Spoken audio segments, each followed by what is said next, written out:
Hello students, जय Siya Ram. Students, मैं संदीप यादव स्वागत करता हूँ आप सभी का आपके अपने यूट्यूब चैनल जिसका नाम है बिलीवर्स क्लासेस में। तो आज हम एक उसी टॉपिक जो हमने कल किया था, रीजनिंग ऑन बैट्स का, जो PYQs थे हमारे, उसी को कंटिन्यू करेंगे। कल वीडियो लंबी हो रही थी इसलिए मैंने बीच में बंद कर दी थी उसको। ठीक है, आज उसी के 10 क्वेश्चन बचे हैं, उनको आगे हम कंटिन्यू करेंगे। तो आइए शुरू करते हैं।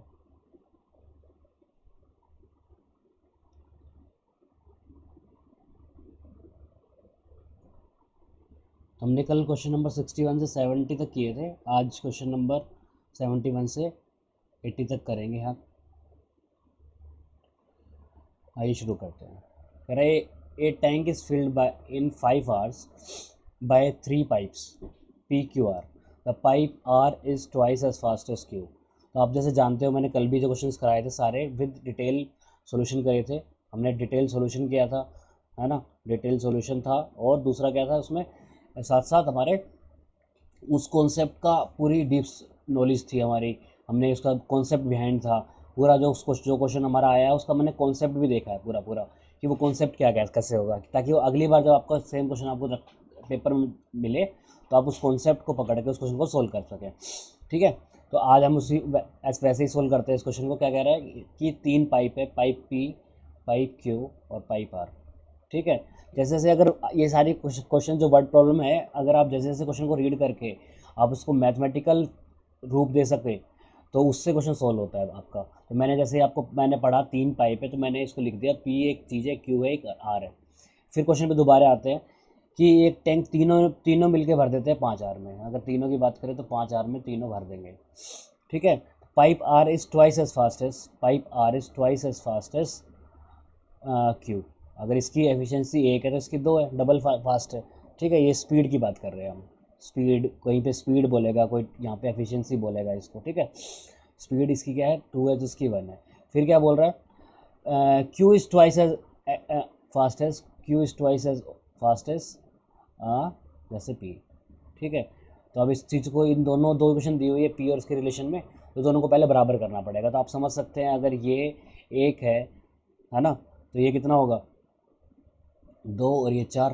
ये इक्वेशन को सेटिस्फाई कर रहा है। दोबारा देखते हैं, चेक करते हैं, है ना। सर बोलेंगे, आप बोलोगे सर ये कैसे किया। तो सबसे अच्छा तरीका है, लेफ्ट में जगह खाली है, जो नंबर है उसी को लिख दो। राइट में जगह खाली, जो नंबर है उसी को लिख दो और मल्टीप्लाई कर दो। ठीक है, वैसे इसको दोबारा भी चेक कर सकते हो आप। देखो क्या है ये, R is twice as old as Q। R is twice as old, हाँ, 2 का दुगुना 4। ठीक है, Q is twice as old as P। Q is twice as old as P। Q 2, P का 2 गुना है, 1 का दुगुना 2। ठीक है, तो दोनों मिलके क्या कह रहे हैं, कितनी देर में भर रहे हैं, 5, तीनों मिलके 5 घंटे में भर रहे हैं। तो बोला कि how much time will be the P alone take to fill the pipe tank. अगर कितनी एफिशिएंसी होगी इनकी, 7 7 से 5 घंटे लग रहे हैं, तो 1 से कितना लगेगा, 35 घंटे, है ना। भाई एक 7 एफिशिएंसी से भी 5 घंटे लग जा रहे हैं, तो एक एफिशिएंसी से कितने घंटे लगेंगे। इसको आप इस वाले कर सकते हो, man efficiency number of days. दूसरी यहाँ मैन 1 है, यहाँ एफिशिएंसी है उसकी, यहाँ पे मैन 2 है, उनकी एफिशिएंसी है, और डे 2 है। यहाँ टाइम भी हो सकता है ना, और यहाँ पे होता है वर्क डन। इस टाइप के जो क्वेश्चन होते हैं वो डायरेक्ट मैन वाले में भी आते हैं और इसमें भी आ गए। ठीक है, कितने मैन है, कितनी एफिशिएंसी से कितने दिन काम किया, टोटल वर्क, इस वर्क के। उसी में दूसरे टाइप का कोई आदमी है तो वो कितने कितने मैन करेंगे, किस एफिशिएंसी से करेंगे, कितने दिन तक करेंगे, तो उनका वर्क होता है, इक्वल कर देते हैं, वैल्यू आ जाती है। ठीक है, तो ये हो गया हमारा कॉन्सेप्ट, ये हो गया हमारा सॉल्यूशन। ठीक है, चलो आगे बढ़ते हैं। कुछ नेक्स्ट क्वेश्चन कह रहा है x की वैल्यू ये है, y की वैल्यू ये है, तो इसका मान बताओ। बेटा ये class 9th chapter 1 number system का क्वेश्चन है। ठीक है, क्वेश्चन करते हैं। एनसीईआरटी में से यही है।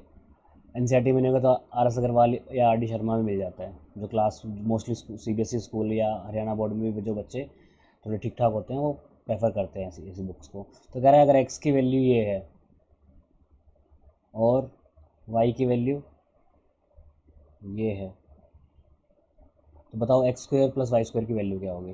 तो ये देखो पहली चीज़ क्या होती है, इसमें कॉन्सेप्ट क्या है कि जब भी नीचे डिनोमिनेटर में इर्रेशनल नंबर दिया हो, नंबर दिया हो, तो उसकी वैल्यू हम रैशनलाइज करते हैं उसको, ठीक है।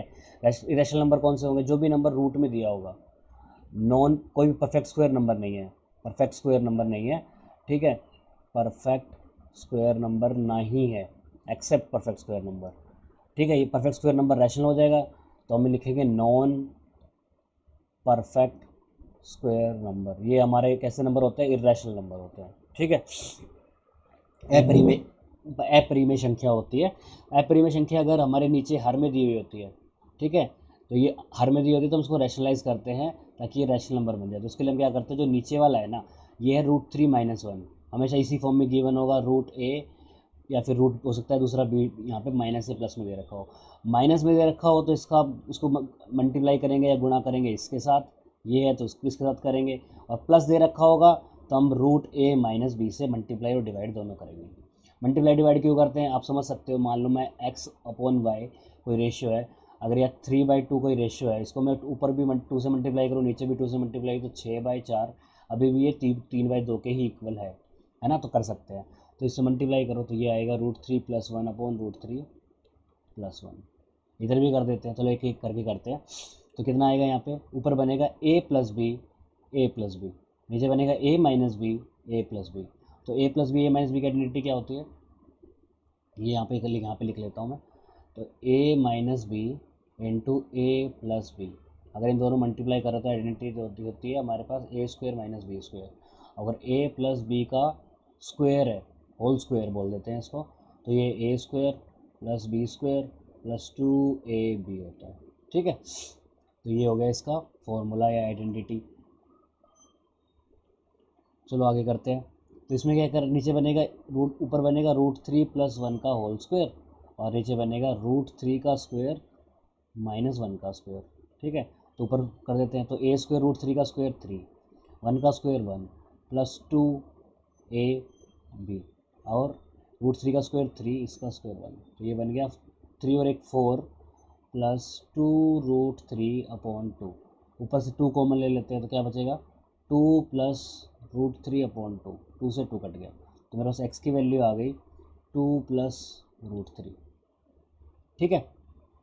क्या वैल्यू आ गई, 2 + √3। ऐसे जब इसको सोल्व करूँगा तो सेम है, क्योंकि नीचे आ जाएगा, ऊपर आ जाएगा 2 - √3, ठीक है, सेम आएगा बिल्कुल। फिर हमें इसका स्क्वायर निकालना, तो x का स्क्वायर कितना हो जाएगा, इसका स्क्वायर, तो 2 + √3 का स्क्वायर प्लस 2 - √3 का स्क्वायर, ठीक है। क्योंकि ये मैंने इसलिए लिख दिया क्योंकि यहाँ पे देखो सिर्फ माइनस का साइन का अंतर है, बाकी बिल्कुल एज इट इज़ है, ठीक है। तो अब इसमें क्या आएगा, इसका स्क्वायर आएगा 2 का स्क्वायर 4, √3 का स्क्वायर 3 + 2 × 2 × √3, ये आएगा 4 + √3 का स्क्वायर 3 - 2ab।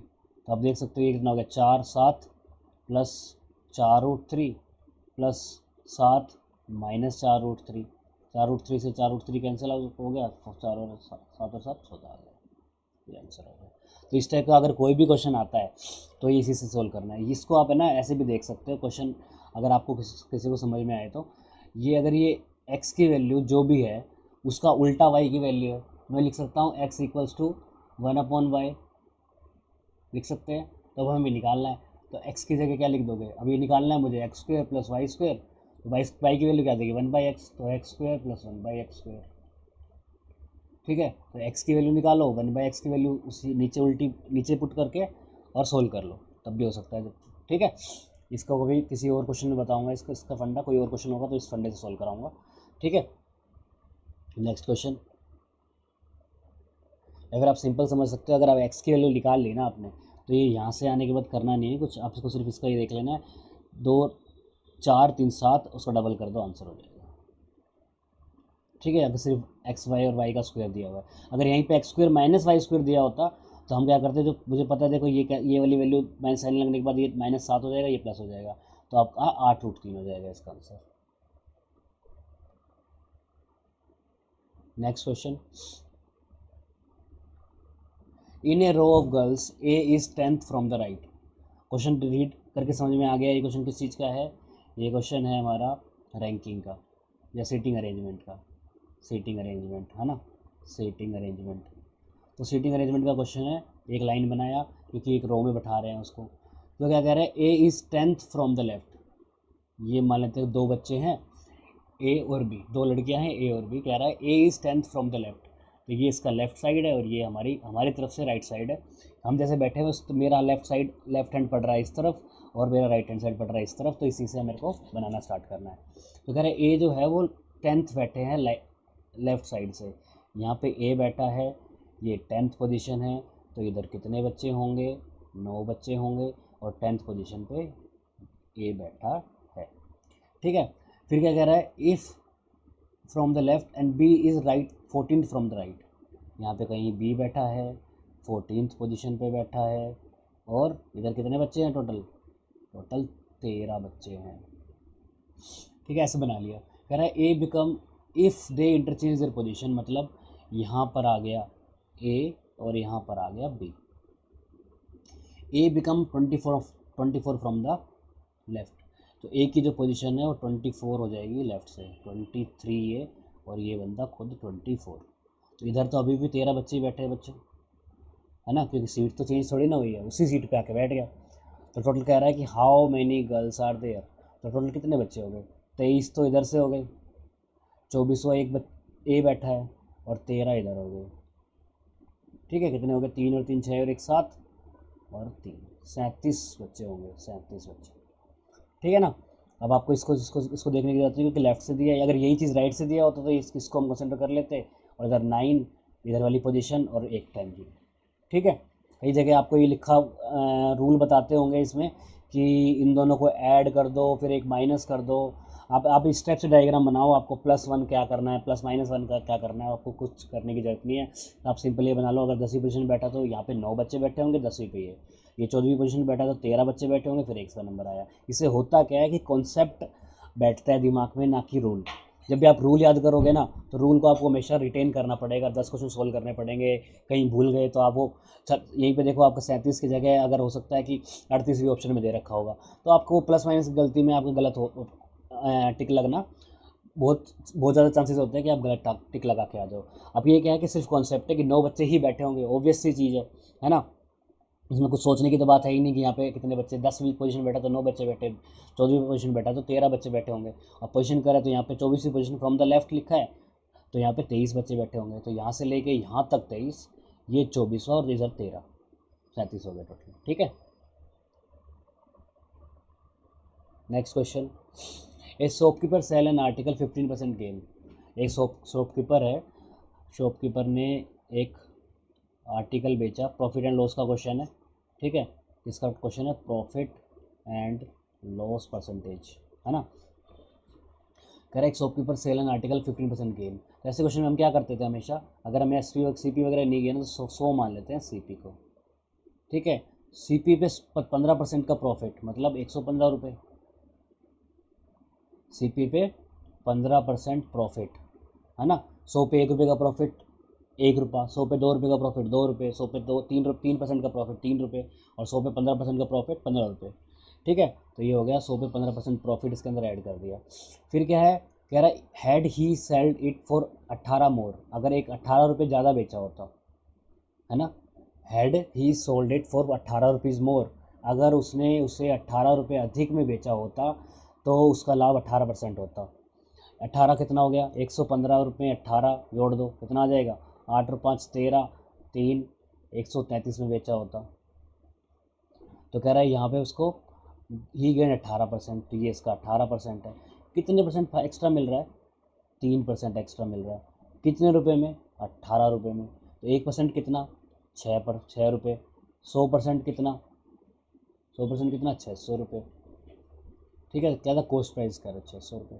यहाँ देख भी सकते हो आप, चेकिंग भी कर सकते हो। 600 रुपये का 15% कितना हो जाएगा, अगर 90 तो 690 का बेचा और 6 उसका बेचेगा तो 718 का बेचेगा, 708 का सॉरी, है ना। यहाँ पे देख सकते हो आप 15% प्रॉफिट है और यहाँ पे 18% प्रॉफिट आ रहा है। 108 रुपये का प्रॉफिट हो रहा है ना, 600 पे गुणा 100, 6 कम 6, 6 अठे 48, 18%। ठीक है, कॉन्सेप्ट समझ में आया कि 100 मान लो पहले, जैसे जैसे क्वेश्चन बोल रहा है वैसे वैसे मान लो। फिर देखो कितने का चेंज है, 3% का चेंज है, और रियल में कितने नंबर में कितने का चेंज है, 18 रुपये का चेंज है। तो 3% इक्वल्स टू 18, 1% इक्वल्स टू 6 रुपये। ये कैसे निकाला, 3% इक्वल्स सीधा डिवाइड कर दिया, है ना, 18 रुपये, और यूनिटरी मेथड कि 10 टॉफ़ी 100 रुपये की है तो एक टॉफ़ी 10 रुपये की होगी, है ना। Next question, population of A town is 9000 if the mails increase by 5%। मान लेते हैं कुछ 9000 पॉपुलेशन है, परसेंट का क्वेश्चन है, 9000 पॉपुलेशन है किसी जगह की, और 5% मेल की पॉपुलेशन बढ़ी, 5% मेल की पॉपुलेशन बढ़ी, और 8% फीमेल की पॉपुलेशन बढ़ी। ठीक है, और ये जो मिला के कितने हो गए, 9600 हो गए। ठीक है, तो बताना है नंबर ऑफ मेल्स, पहले मेल्स नंबर कितने थे। ये दो तरीके से क्वेश्चन सोल्व हो सकता है। एक तो हो सकता है कि छोटा सा लॉजिक है, लॉजिक के बेस पे, और एक प्योर 9th 10th के बेस के बेसिक कॉन्सेप्ट के बेसिस पे। मैं दोनों कोशिश करूँगा समझाने की। ठीक है, बेसिक कॉन्सेप्ट में थोड़ी कैलकुलेशन बढ़ जाती है, यहाँ पे सिंपल सोल्यूशन 2 सेकंड में टाइम बचाते हुए सोल्व हो जाता है। कैसे भाई, एक चीज़ बढ़ी है, मेल बढ़ी है 5% से, फीमेल बढ़ी है 8% से, तो ओवरऑल 5% तो इंक्रीजमेंट हुआ ही है, क्योंकि 5 + 5, इसको मैं लिख सकता हूँ 5% + 3%, तो ओवरऑल 5% का तो इंक्रीमेंट हुआ ही है। फिर 3% फीमेल एक्स्ट्रा बढ़ी है ना भाई। पूरे 9000 पे 5% की वृद्धि तो हुई ही है, तो 9000 का 5% कितना हो जाएगा, 9000 का 5% निकाल दो, कितना हुआ 450, है ना। पहले कितनी पॉपुलेशन थी, 9000, 450 बढ़ गई दोनों के मिला के, तो कितने हो गई, कितनी बची, 150 लोग। तो ये 150 लोग आप समझ सकते हो ना कि सिर्फ फीमेल बढ़ी होंगी, तो क्या बढ़ी होंगी, सिर्फ फीमेल। तो कितनी फीमेल हमें नहीं पता, मैंने मान लिया एक्स फीमेल थी, एक्स फीमेल का कितना परसेंट, 3%, कितना है, 150 है, तो कितना हो जाएगा, 3 पंजे 15, 10, तो एक्स की वैल्यू कितनी होगी, 5000। फीमेल कितनी है, 5000, 5000 फीमेल है, तो मेल कितने हैं, 4000। इसी क्वेश्चन को ऐसे कर सकते हो आप, मेल को एक्स मान लो, तो फीमेल कितनी होंगी, 9000 - एक्स, है ना, दोनों को मिला के 9000 बन रहा है। ये कह रहा है 5% बढ़ा है, तो 5% ऐसे बढ़ा दिया। ठीक है, 5%, और इसका कितना परसेंट बढ़ा है, इसका बढ़ा है हमारा 8%, और टोटल बढ़ के कितना हो गया, 600। भाई बढ़ोतरी तो 600 की हुई है। ठीक है, तो इसको सोल्व कर लो, कितना आ जाएगा ये, 5x + 9 × 54, sorry 8 × 72, 7200 - 8x upon 100 = 600। Solve करोगे तो आएगा -3x, माइनस का 3x + 7200 = 60,000, 2 0 लगेंगे, तो 3x को इधर भेजो,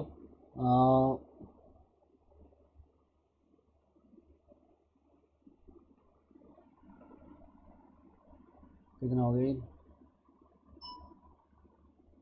3 0 आएगी बच्चे यहाँ पर। ठीक है, 72,000, तो ये कितना आ जाएगा, 72,000 - 60,000 = 3x। यहाँ कितना हो गया, 12,000 = 3x, तो x की वैल्यू क्या आ गई, 4000। ऐसे भी निकाल सकते हो। ठीक है, ये सिंपल फंडा है भाई। एक्स, सिर्फ एक्स मेल मान लिया मैंने एक को, मेल का 5% बढ़ाया, फिर ये बचा फीमेल, फीमेल का 8% बढ़ाया, दोनों को ऐड किया तो 600 बढ़ना चाहिए, है ना। बढ़ी हुई की तो बात कर रहे हैं, तो बस यहाँ पे सोल्व किया, ये 5x प्लस यहाँ पे 8 × 72, 72,000 प्लस -8x और 600, बाकी सोल्व कर दिया सिंपली क्रॉस मल्टीप्लाई करके। ठीक है, नेक्स्ट क्वेश्चन, आई होप आपको समझ में आया होगा। Next question, D is taller than C, कह रहा है इनइक्वालिटी का क्वेश्चन है, D is taller than C ऐसे, एंड E से भी टॉलर है।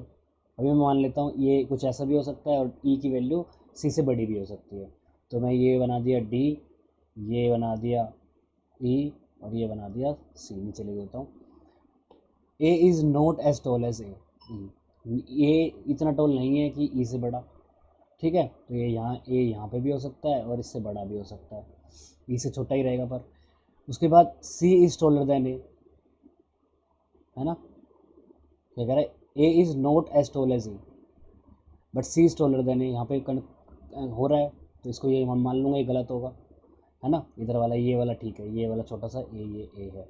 उसके बाद D is not as tall as B, D is not as tall as B, D इतना बड़ा नहीं है जितना B है, D is not as tall as B, who is the tallest among them, ठीक है। सिंपली जैसे जैसे बोलता जाए वैसे वैसे बनाते रहो। अगर आपको लगता है कि इसके 2 डायग्राम बन सकते हैं तो एक रफ बना दो, थोड़ा सा एक 2 बना सकते हो और फिर उसमें बढ़ाते जाओ। जहाँ पे कहीं ना कहीं जैसे इसमें मुझे दिख गया तो इसमें एक चीज़ ये वाला ए नहीं हो सकता, ए यहाँ बनेगा, मैंने यहाँ बना दिया, तो या तो एक तो ये हो सकता है, ये यहाँ पे मैं 20 डॉलर देने यहाँ पे बनाऊँ यहाँ पे बनाऊँ तो ये हो जाएगा, ठीक है। Next, pointing to a girl a photograph, pointing to a girl in photograph x said, एक फ़ोटो को देख के एक्स बोल रहा है she is daughter of my grandfather, ये कोई बंदा है एक्स, वो कह रहा है ये मेरे फादर, फादर ये ग्रैंडफादर, है ना, फादर और ये ग्रैंडफादर, तो कह रहा है she is daughter of my grandfathers only son, ये मेरे ग्रैंडफादर इसके ओनली सन और उसके सन की बेटी है ये भाई। Pointing to a girl in a photograph, x ने कहा ये मेरे ग्रैंडफादर की ओनली सन की, ओनली सन यही होगा उसका इसका पापा, है ना, और उसकी बेटी है। तो कह रहा है how is the girls related to x, girl x से रिलेटेड कैसे है, देखो जनरेशन सेम पे आ गए तो या तो क्या होगी, लड़की है तो सिस्टर होगी या मदर होगी, बस सेम जनरेशन में है तो सिस्टर के अलावा कुछ नहीं हो सकती, ठीक है। हो सकता है सेकंड जनरेशन इधर से कोई ओनली ना लिखा होता तो वो हो सकता है कज़न वगैरह बन जाती, बट अभी यहाँ पे सेम उसमें ओनली फादर लिखा हुआ है, ओनली फादर मतलब उसी के पापा की बेटी मतलब बहन। A steam engine run from east to west, एक स्टीम इंजन है, ये ईस्ट डायरेक्शन है, ये वेस्ट डायरेक्शन है और ट्रेन इधर बाहर जा रही है। मैंने वही कहा आपको, अगर आपने क्वेश्चन रीड करके उसको अगर पेपर पे उतार लिया, पिक्चर बना ली, इक्वेशन बना ली तो क्वेश्चन आपका मैथ्स का आधा क्वेश्चन वहीं सॉल्व हो जाता है, ठीक है।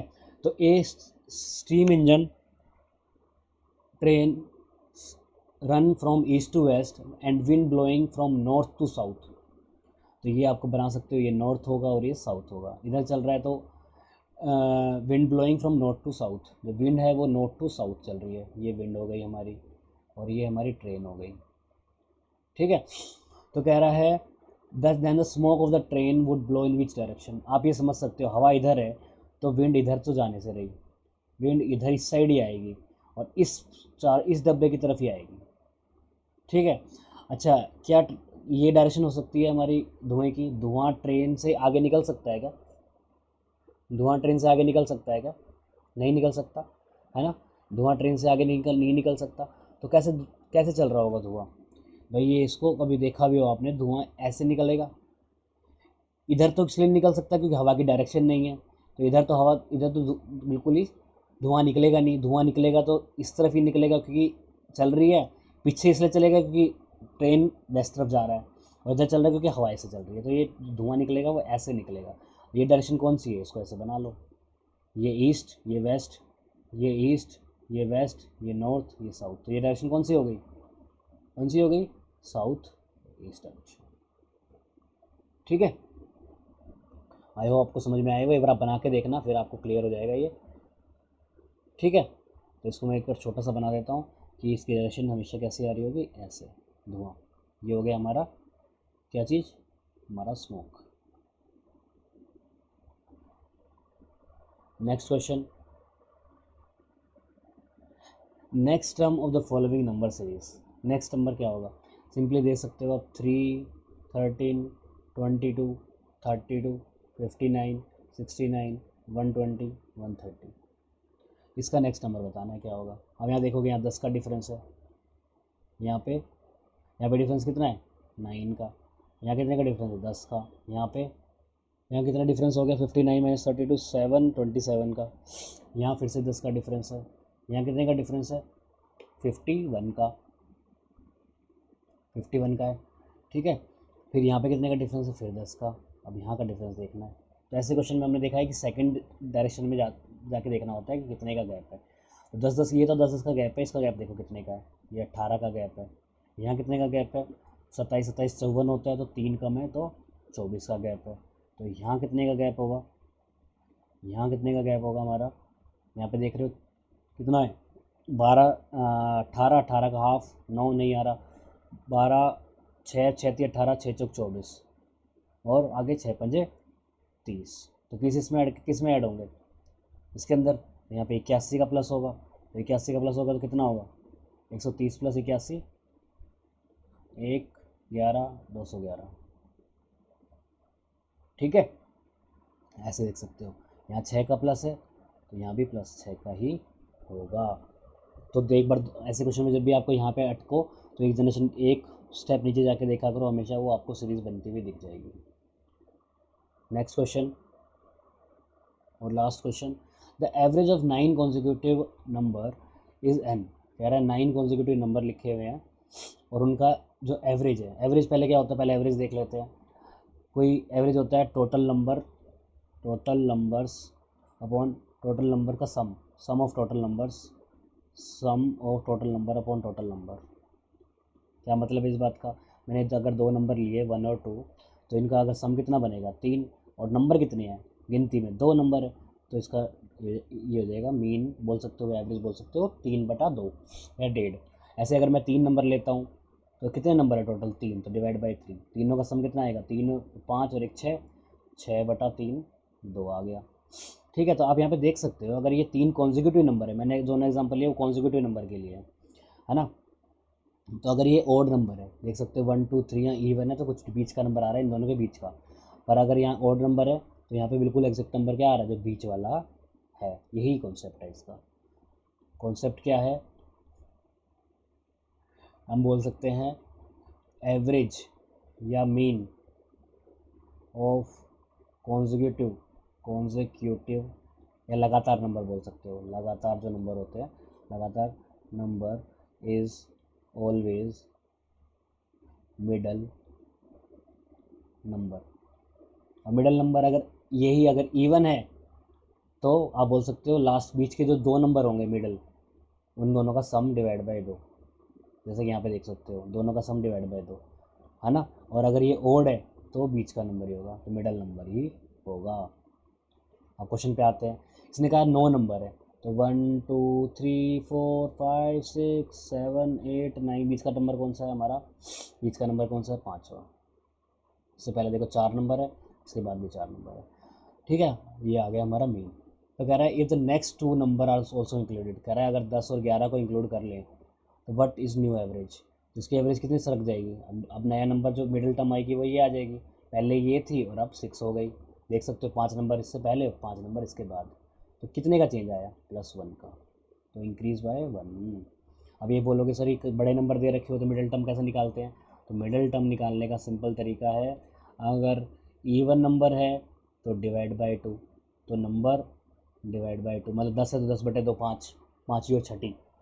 ठीक है, दोनों टर्म्स होंगी, तो डिवाइड बाय 2 नंबर वाला भी हो जाएगा, तो मैं बोल सकता हूँ n/2 वाला एक नंबर होगा और n/2 +1 वाला एक नंबर होगा।